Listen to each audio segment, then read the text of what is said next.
like the saying body, mind, and soul. Yeah. It's like, I know what you do for your body. You work out. I know what you do for your mind. You read. What do you do for your soul? Yeah, it's hard to articulate. One of my favorite articles on it is like spiritual fitness, and it's by Brett McKay, the guy that does Art of Manliness, who I love. And effectively, so the soul, or like becoming big souled, is a matter of, you could think about it as building virtue. C.S. Lewis has a quote of, courage is not simply one of the virtues, it's every virtue at the testing point. And so when you think about the virtues, in the same way I would like lift a bicep curl to build my biceps, I would put myself in a situation that requires courage to exercise my soul. I would continue to endure when everything in me wants to stop, build resilience. That is exercising the soul. And so it's more about sort of these admirable, noble characteristics, putting ourselves in situations where admirable traits are required. That is what exercising the soul is. So that is why. What's an example of that? I mean, so an example is like running a half marathon, like pushing to the edge. Anytime you go to the edge physically, when your body says, let's stop, and you don't, you are training your capacity for resilience and endurance. I love that. And so it's not just your body, right? Because your body's getting stronger physically, but there's something in you. There's something else that you're training with that. It's your resilience. The same thing with the ice bath. It's not just the physiological benefits. There's something else going on. And it's not just the mind either, because you're not getting smarter. Yeah. There's something else that's happening. There's something else that's changing the fiber of your being. Those situations, something else is at work inside of you, changing you from within. And that is what training the soul is. Wow. I've never thought about it like that. I'm so happy I asked. Literally never. But I do know exactly what you're talking about. Yeah. I was on the run before this, and I hadn't run a 5K in who knows how long. And because I was listening to you, and because I was like, let me push myself, I was like, all right, like I did it. And I grew, something in me grew because of that. Yeah. And I think it's. And what I want to be clear is, it's like, you were training both, all three things at once. Yes. Right? So it's mind, body, and soul at work in that moment. Yeah. I love that. Yeah. It's hard because the soul, it doesn't, like, you can't touch it. Yeah. Where you could touch the body and mind in a more understandable way. Yeah. There's we were talking briefly before this podcast, and I'm going to try very hard to articulate this in a brief manner, but it is one of the hardest things I've ever tried to grasp in my life. That's not an exaggeration. Trying to write on it as I edit my second book this last week, I'm moving at a snail's pace. It's taken me an entire week to edit 5 pages because it's like, these ideas are so complex. But I mean, obviously the soul is the one thing we can't prove, right? Like, nobody can show you a soul. And so obviously it's a matter of debate for sure, of like, do we have a soul or not? What is it? Is it just a spirit, or is it like more of just our sense of self? Like, what do we mean when we say soul? And it comes from, like, Plato's original didn't technically come from him, I guess. It came from Heraclitus, but Plato was the first person to talk about, like, the theories of the soul and sort of the idea of the forms, and the idea that there existed a realm above us where ideas that, like, the enduring ideas existed.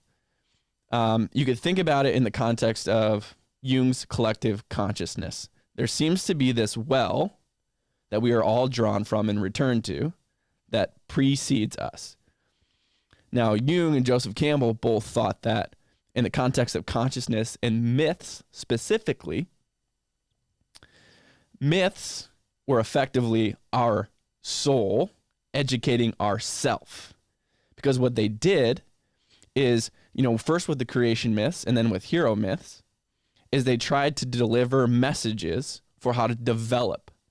So originally, we get there's these creation myths, and it's our ancestors on their hands and knees sort of trying to figure out, where do we come from? Like, what is this? Who are we? Like, what is our point? And so we come to this conscious awareness of our dignity. And that's why the original heroes are split between natural and supernatural, like Hercules. He's got dual parentage, mortal and immortal.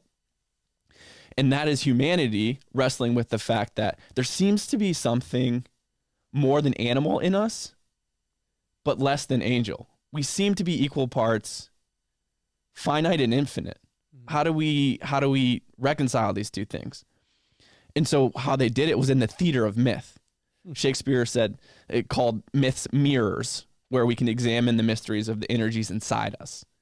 So that first happened in creation myths, and then in hero stories, if you look again at Hercules, they're effectively trying to educate us on how we can develop, how we expand, how we become more, how we mold ourselves more in kinship to our creator effectively. And that's why you go through these trial periods to reach Mount Olympus. Myths weren't just to entertain, they were our guides for the longest time. They were these spontaneous productions of the soul, is what Campbell called them. And they came up in story in order to educate our ancestors on how do we progress psychologically? How do we develop more psychologically? And so they give us something like a map toward magnanimity, which is big souledness, of what are the types of things that we have to do. And that's when I talked about, the main elements being, there's a hero, usually of dual parentage, that has to kill a bunch of beasts, sometimes dragons, sometimes literally and sometimes in the form of just adversity, all to get some hard to attain treasure. Now, what Jung and like some of the alchemists thought was, when you think about the hard to attain treasure, is what they slay, what they transform, also transforms them. So the gold they get is the gold they become in that journey. And so there's I think it's Paulo Coelho, the guy that wrote The Alchemist. The Alchemist, yeah. It's like the reward for the work is who you become. It's kind of that same idea. All of this to say, the soul is unprovable, but we all seem to feel it. And so it's the name we've come up with for the piece of us that seems to be aligned with the infinite. I've never thought about it like that. That's the second time. Not surprised. I'm not sure how that came out, because it's been so hard to try to write about. It's such a complex idea, but it's so fascinating. It changes everything, because that's the purpose of my book, right? Is when I go through these hero stories, it's not just a regurgitation of these hero stories. What I'm trying to do is get people to wrestle with this idea that these stories, even if they aren't literally true, hold some key to the development of the individual that we might use to live greater lives ourselves. That's the whole purpose of my second book. On that topic, I spoke yesterday with Michael Girdley, and we spoke about how religion has decreased in the U.S., but religion for Apple, Tesla, and other things have increased, and they've kind of taken its place. Yeah. And it's like, what does that mean? What are the benefits? What are the drawbacks of religion on the decline? And I would have to fact check that. I don't. Yeah, it is. It is. It absolutely is. And these, it's just being replaced for Elon is our new pope, or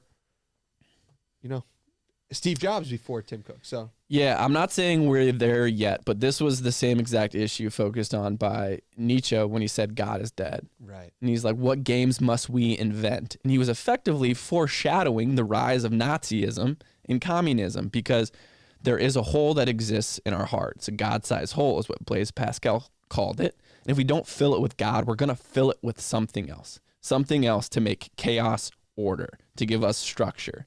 And the problem is, choosing anything on earth is going to ultimately let you down. This is the Tower of Babel in the Bible. It's the same story.